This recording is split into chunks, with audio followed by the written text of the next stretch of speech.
What if one of the clearest memories from your childhood never happened the way you remember it? Think of a moment you have carried for years. Your first day of school, a birthday, a family argument, a room you can still picture. Maybe the scene is so vivid that questioning it seems ridiculous. But vividness is not proof. Confidence does not guarantee accuracy. And the past inside your mind is not preserved like a video waiting to be replayed. Every time you remember, your brain rebuilds the experience. It pulls together fragments, a face, a feeling, a location, a photograph, something you learned later, or a story your family repeated for years. Usually the reconstruction is close enough to be useful. Sometimes it is not. The disturbing part is that both can feel exactly the same. Most of us imagine memory as a camera. An event happens, the brain records it, and years later we press play. But memory does not store an untouched copy of your life. Your brain selects, compresses, and connects new experiences to what you already know. It preserves pieces that can later be assembled. That is why two people can experience the same event and remember it differently. Neither needs to be lying. They may have noticed different things from the beginning. Then time passes.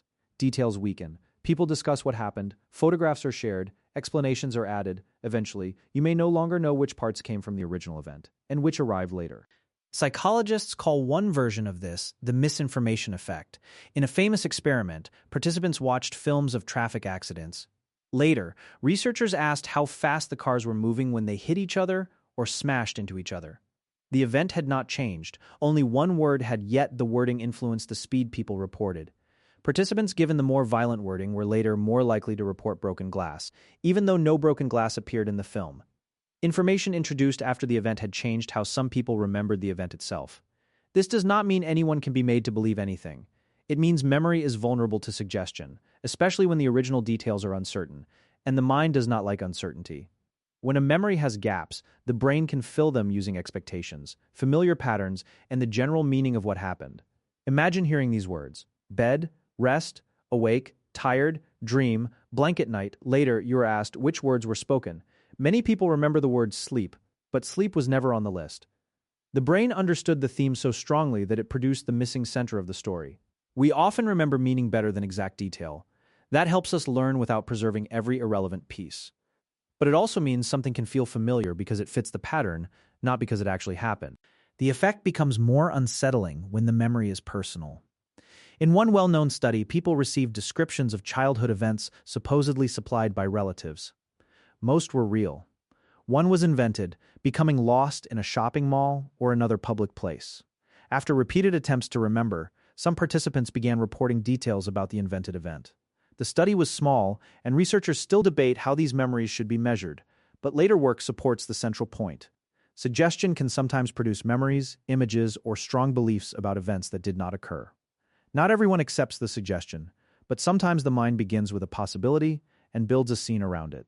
A feeling appears, then an image, then a detail that seems to explain the image. Once the story becomes coherent, it can feel less like imagination and more like discovery. This may explain some memories from extremely early childhood. Perhaps you picture yourself standing in a crib, but did that image come from your own eyes, or did it come from a photograph and a story repeated by your family? Psychologists call this a source monitoring error.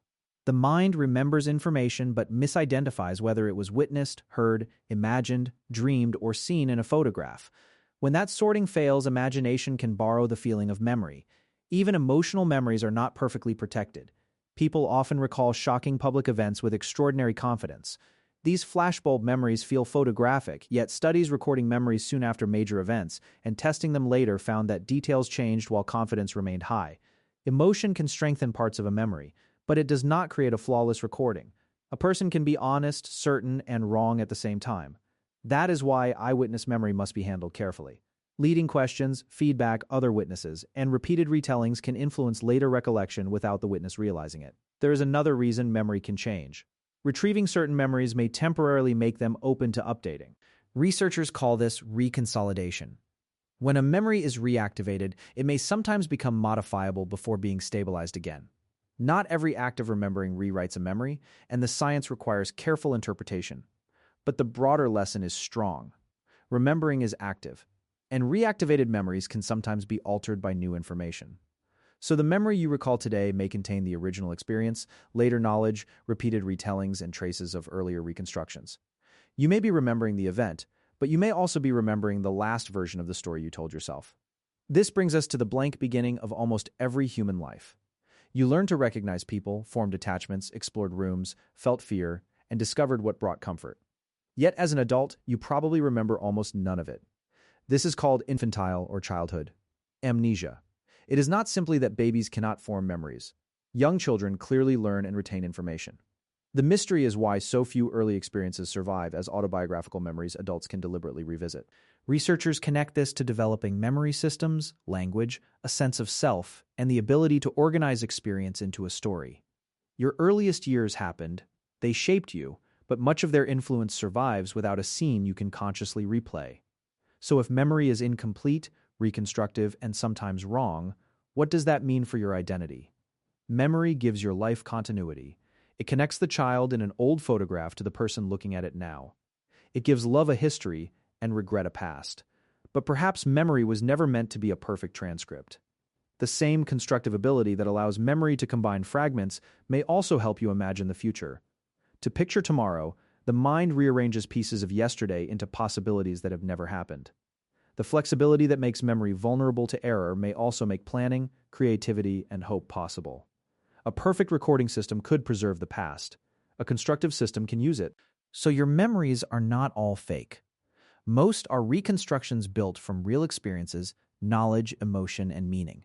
Many are broadly accurate. Some contain distorted details. Some blend different moments together. A few may describe events that never happened at all. The real mystery is that your brain rarely labels the difference. An accurate memory does not arrive with a certificate. A distorted memory does not appear blurry around the edges. Both can feel vivid, painful, warm, and completely yours.